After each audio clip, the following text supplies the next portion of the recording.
All right, this chapter is about bioeffects, and of course, that means it's all about safety. So we want to make sure that when we do our jobs, we're doing them as safe as possible. So the majority of sound energy entering the patient stays there. Most of it dissipates as heat within the patient's body. There's several instruments that are used by engineers and designers of the machines to measure the sound energy. Principle is the hydrophone, which is essentially just a microphone. It measures the pressure of the sound beam, and these are typically used in water tanks in order to um, get a baseline for how much energy the transducer is putting out. There's two types of hydrophones you need to be aware of, and one is the needle type hydrophone, which is a probe that sits in the water, and the other is a membrane type hydrophone that detects sound energy.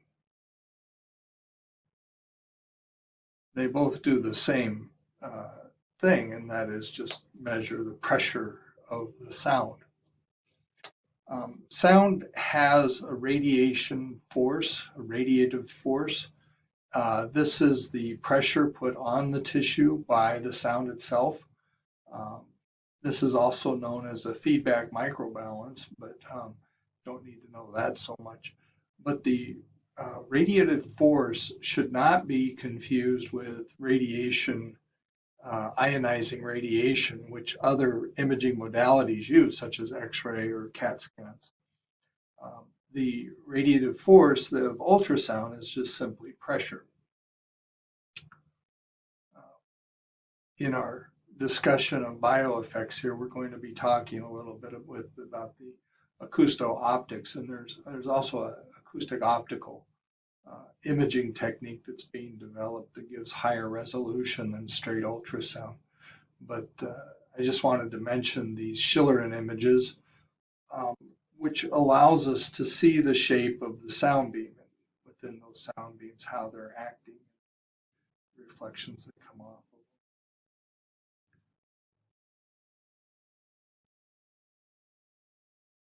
Ultrasound is mostly converted into heat within the body, and there's a lot of different devices to measure heat. A collimator would measure heat. You can put food into a collimator, and it will read out how much energy is in the food. Thermocouples are another way of measuring heat. You can take a thermocouple and stick it in the breast of a turkey, and it will tell you what temperature is deep inside those tissues that are going to be when the tissue is safe to eat when the temperature gets up high enough. And then other things such as the liquid crystal displays can demonstrate how much heat there is. So let's go through some of these. Um, this is a picture of a thermocouple. So a collimator measures the total power in a sound beam. It doesn't have a specific location where it measures it. It just simply absorbs the sound energy and reads out how much temperature change there was. A thermocouple is usually a small electronic thermometer, and it measures the temperature rise at a very specific location, and that is the very tip of the thermocouple. So in this thermocouple you're seeing, this probe looks like it's a single piece on the probe end here, but it's not. It's actually two types of metal just at the very tip. The rest of it's a single type of metal. And that doubled metal, that what we call a bimetallic portion, is what measures the difference in the temperature. And that is only done at the very tip of this. Uh, Liquid crystals, on the other hand, can show temperature change by changing color, and these are used for different reasons um, within the scientific community to demonstrate heat changes, and they've also become popular within the general public as something called a mood ring, which was popular, say, about 45 years ago. I don't know if they're still being sold, but they certainly were back then. There's a risk-benefit relationship that we always have to take into consideration. The benefit of the patient exam must outweigh the risk of the exam. And so um, when we're going to do an exam on a patient, we want to make sure that we're not causing harm. Remember, the first rule of medicine is do no harm. In obstetrics and fetal medicine, it's important for you to know that there's been no confirmation of harm resulting from the use of ultrasound. Uh, Low intensity ultrasound has no known bioeffects, and in diagnostic imaging, we certainly are using low intensity ultrasound. The highest intensity we can develop is extremely low indeed. High intensity ultrasound is known to damage tissue. It is known to cause heating issues, and it is known to break things up. We use high intensity ultrasound in physical therapy, and we also use it in uh, lithotripsy in order to break up kidney stones and things like that. Um, High intensity ultrasound uh, does damage tissue. There's no doubt about it. At diagnostic imaging levels, though, there are no known cases of bioeffects at standard intensities. Um, and this should be also said with the caveat, without the use of contrast agents. Contrast agents do bring in some known bioeffects, and we'll get into those in a little bit here. So the idea that we are allowed to have 100 milliwatts per square centimeter um, is uh, our level of safety that we want to make sure that we're maintaining 100 milliwatts per centimeter of unfocused ultrasound. Okay, so that's unfocused ultrasound. That's the maximum level that the AIUM allows us to use. So let's talk about the risk-benefit relationship a little more. There's an idea in medicine and in science of dosimetry, which is the measuring and identification of dosages. Okay, so dosimetry is all about how much energy is being put into the patient. And so investigators are continuing to study potential biological effects of ultrasound, though since 1989, the money to do this has dried up considerably, so it's not being done a lot. In vivo studies means research conducted in the living body. So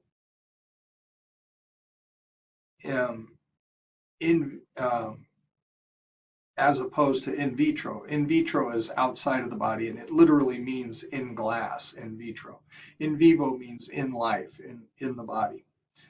And in vitro research has shown that at very high intensities, damage can be caused to cells. However, we don't utilize the same intensity levels in vivo as we do in vitro. So in vitro is in glass, literally means in a test tube.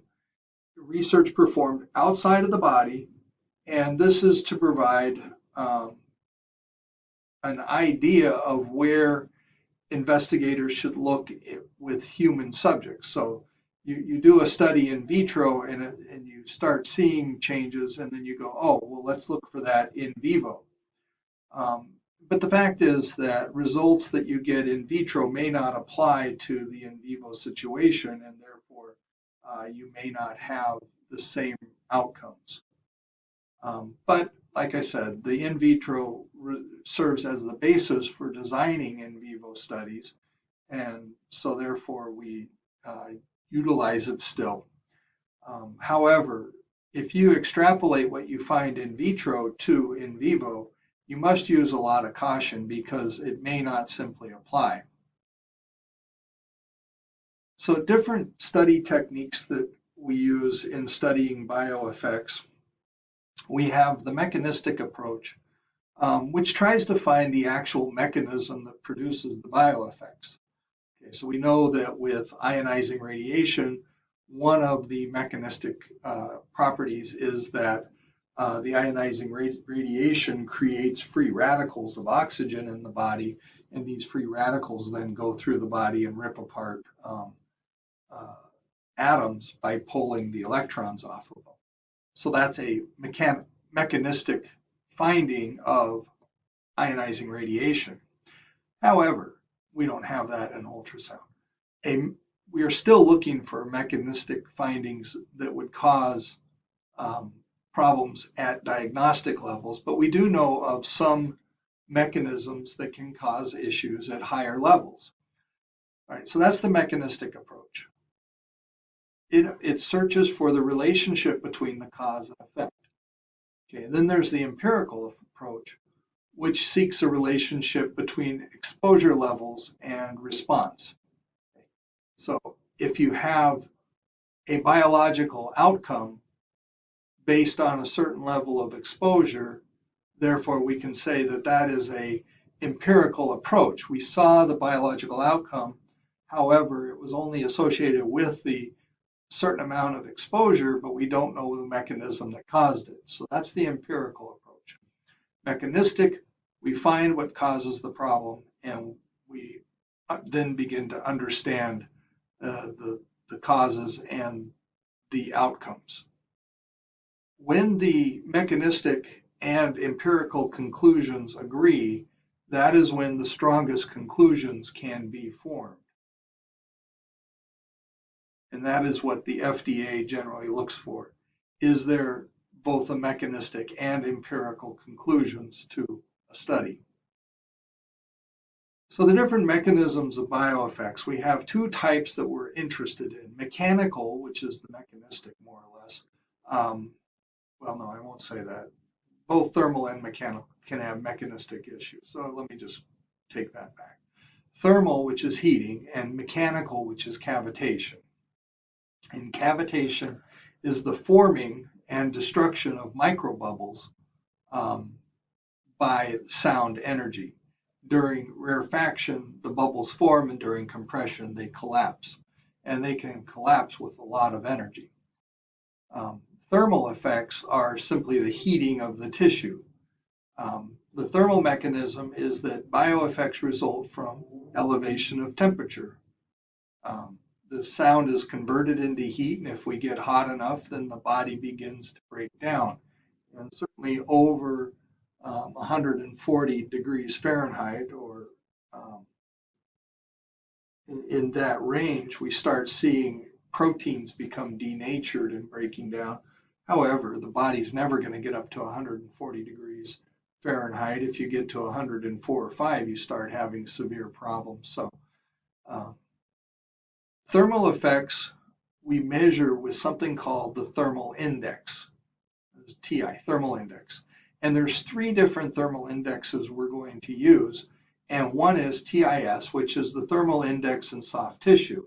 And so this is how much the heat rises, potentially could rise, in sound traveling through soft tissue. Then we have something called thermal index in bone, which assumes that there's bone at the focus of the sound beam. Okay.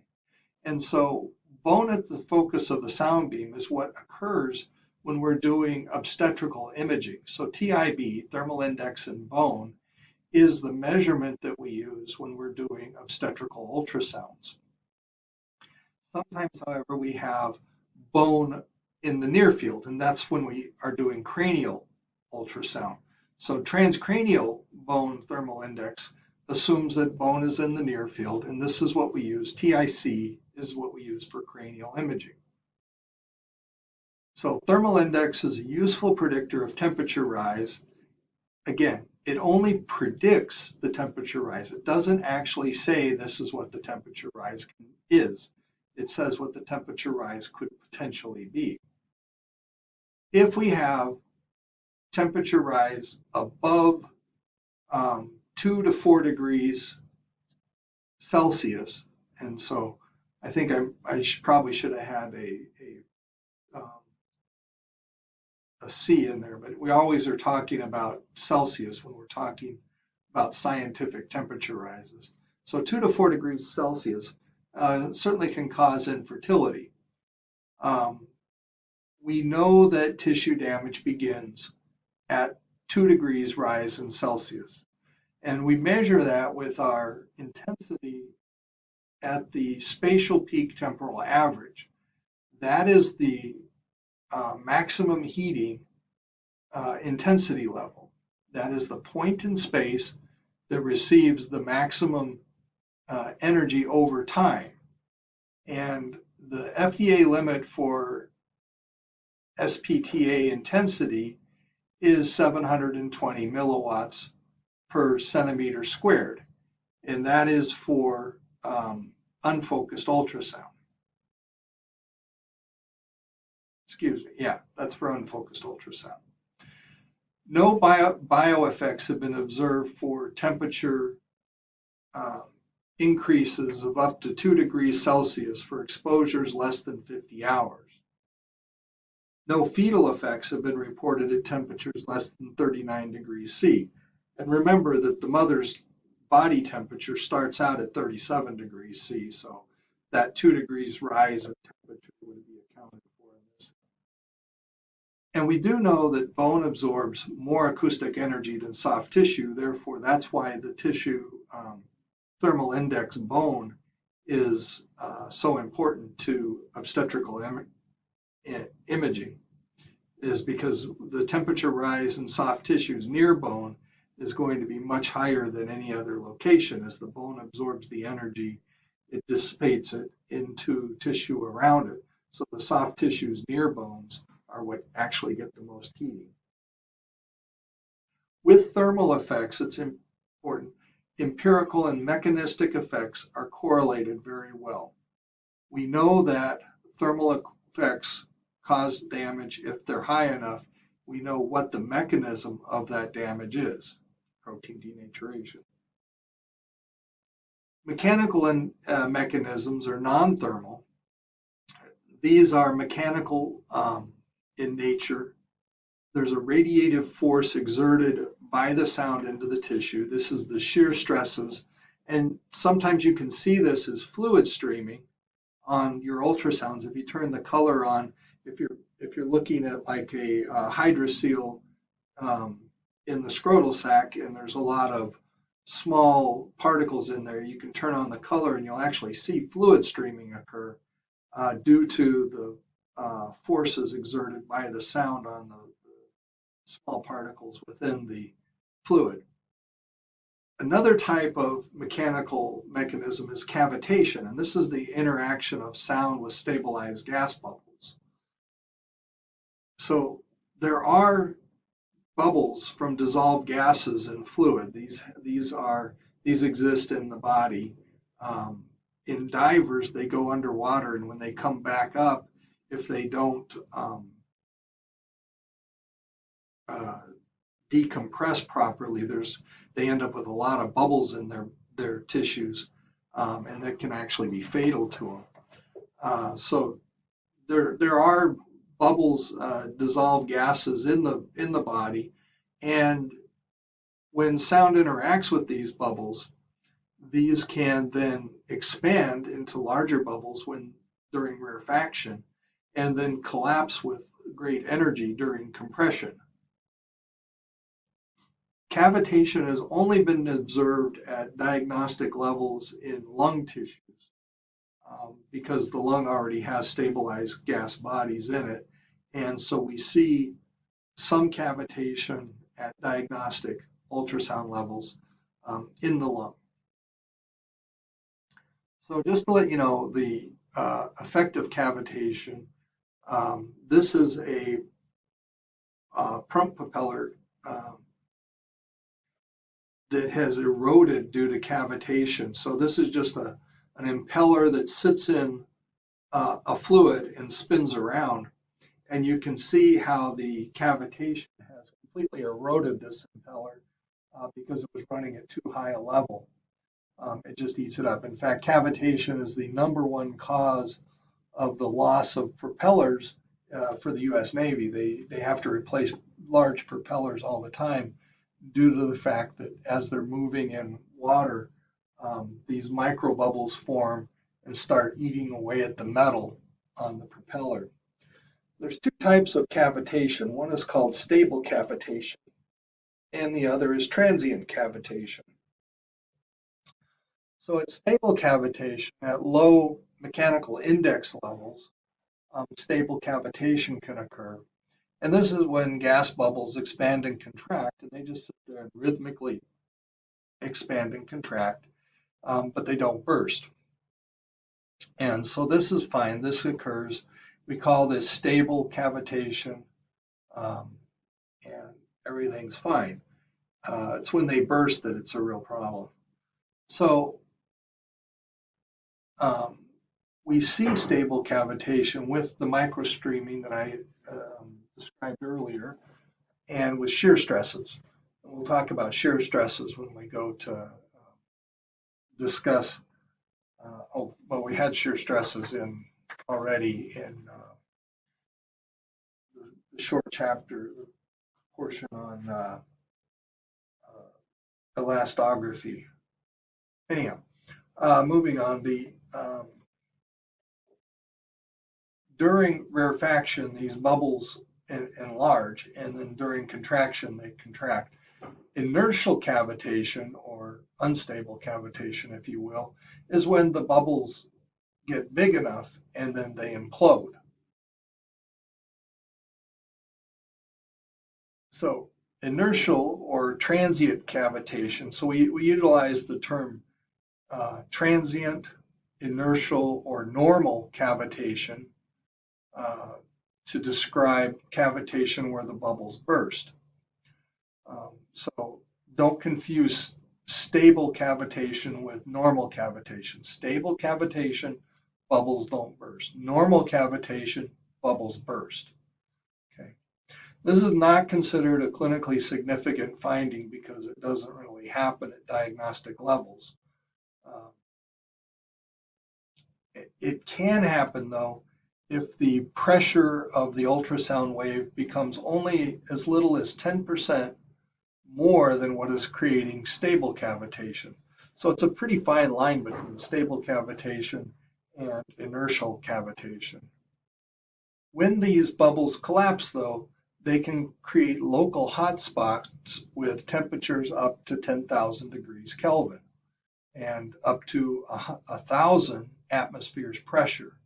So this is a tremendous amount of heating, and in fact, some scientists are looking at utilizing this inertial cavitation in order to create fusion, like we see in the center of the sun. So transient cavitation, remember transient, inertial, normal cavitation, produces highly localized, very violent effects. This creates colossal temperature rises that we know are greater than 4,000 degrees Kelvin and tremendous shock waves in the tissue. So that would be bad. So cavitation in general, stable cavitation is oscillating bubbles that just sit there. It's associated with microstreaming and shear stresses, and it occurs at lower mechanical index levels. Transient cavitation, or normal or inertial cavitation, we utilize the mnemonic TIN to remember the transient cavitation. So transient, inertial, normal are associated with bursting bubbles, very high shock waves, very strong shock waves, very high temperatures, and a higher mechanical index. Well, I keep saying mechanical index. Let's say, what is the mechanical index? The mechanical index is an indicator of potential bioeffects from cavitation. And so we utilize two sound characteristics to develop a measurement of mechanical index. One is the peak rarefaction pressure divided by the square root of the frequency. So the longer you're at rarefaction, which would be lower frequency, and the higher the rarefaction pressure, the greater the mechanical index. So the higher risk of cavitation occurs with greater negative pressure, rarefaction pressure, and lower frequency. All right, let's talk about epidemiology. Okay, so we already discussed what mechanistic studies are about. Let's talk about epidemiological studies, how we look at safety from an epidemiological standpoint. These are population studies. They are empirical, and they generally utilize clinical surveys, which means somebody's looking at charts and going over them. If the occurrence rate of bioeffects from any cause is very, very small, then the study is probably going to require many, many subjects in order to find a correlation between the bioeffects and the occurrences. The smaller the effect, the harder it is to detect. So why would we do epidemiological studies? Well, because there's a very large percentage of women that are scanned during pregnancies. The ultrasound is routinely used in normal pregnancies, and if there's a very small risk associated with it, then we want to be very certain that what we're doing is not causing damage because so many people get our exams. If a harmful effect is present, it could affect the fetus for life. At this time, no adverse fetal outcomes have been associated with ultrasound exposures at diagnostic levels. Let's talk about some other things.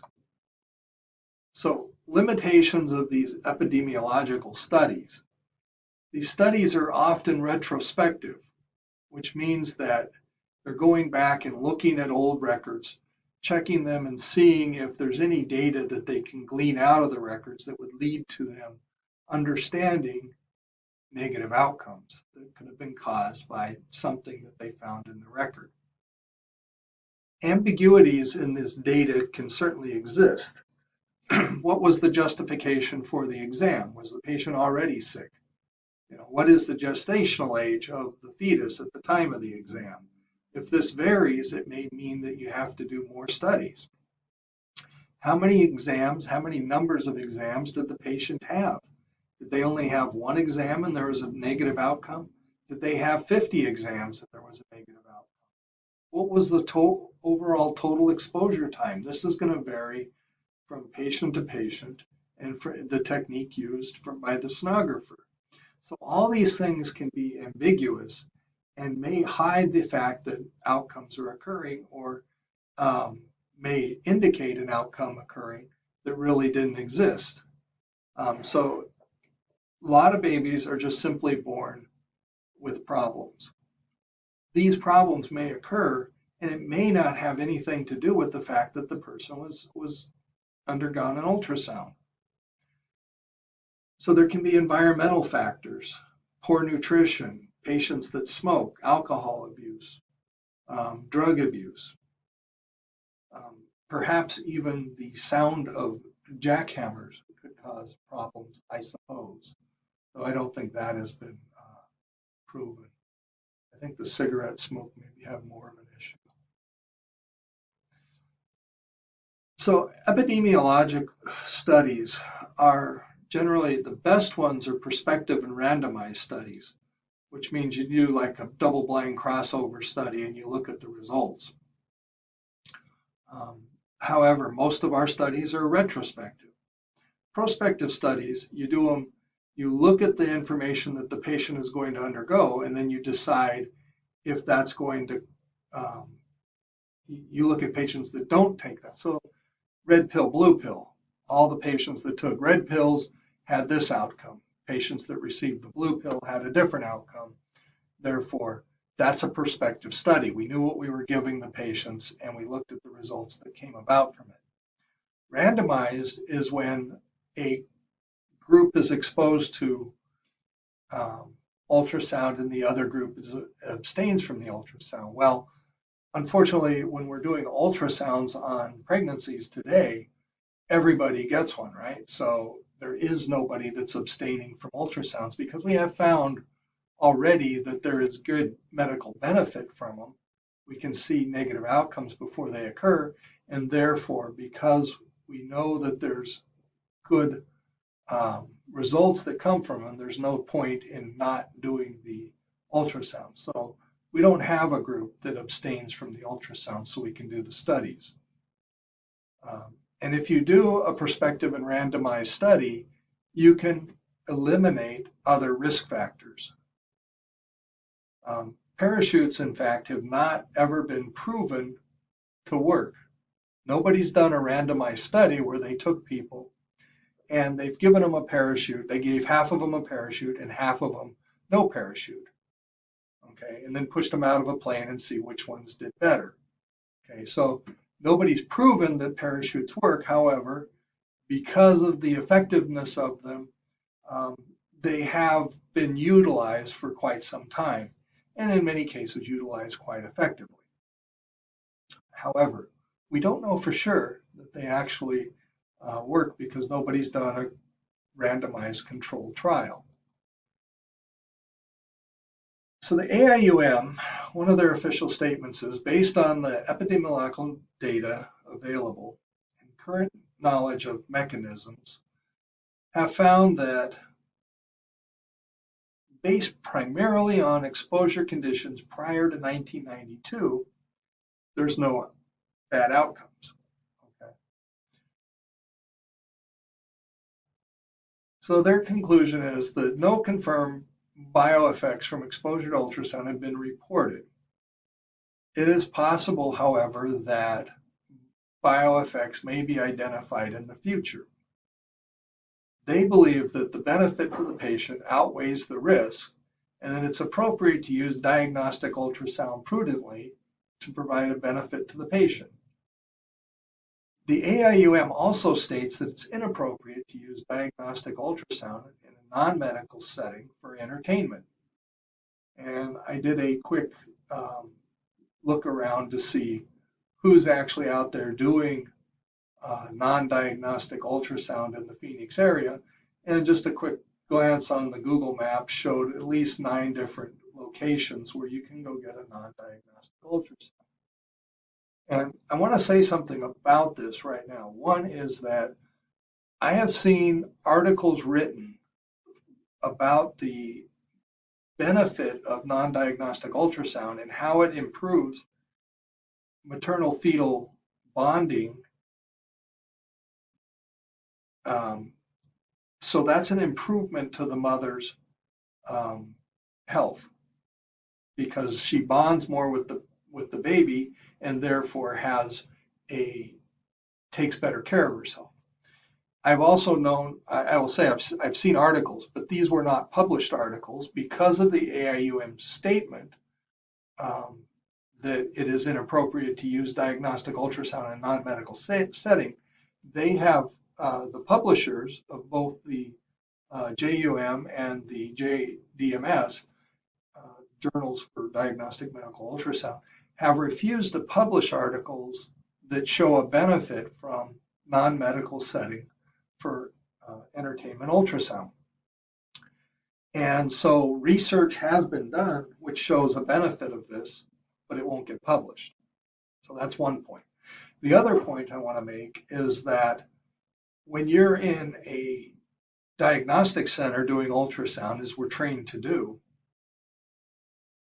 you're going to have people come into your center and want to bring in their family, bring in mother, bring in grandmother, bring in 2 cousins, 12 uncles, and a partridge in a pear tree in order to view the ultrasound as the sonographer's doing their job. Well, the sonographer's in there looking for diagnostic abnormalities, right? And here these people want to know, is it a boy or girl? Well, this is a situation where, if you had the diagnostic ultrasound separated from the entertainment ultrasound, then you could have the sonographer do their job in a safe environment without a crowd of people observing what they're doing. Let's not talk about the HIPAA violations that are going on. And you could then send the patient off to get their entertainment ultrasound, bring in the band and everybody else, and they could have that done at one of these settings that's doing it for profit somewhere. So I'll get down off my soapbox now, and you can decide what you want to do as far as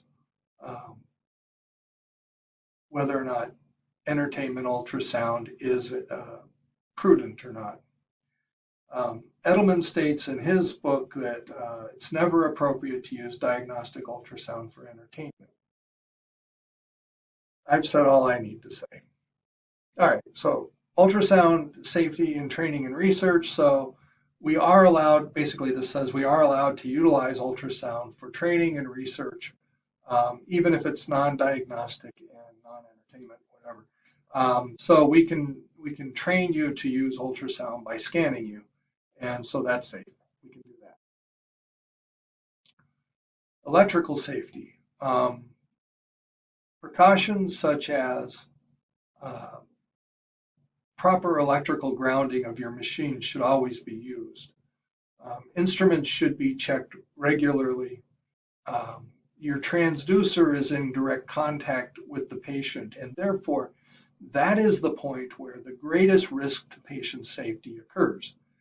And this should say shock, not shack. Shock from cracked transducer housing is the greatest risk to your patient safety. And this risk is very, very small. If transducers are cracked or some problem with them, then the image may be compromised if you're using a damaged transducer.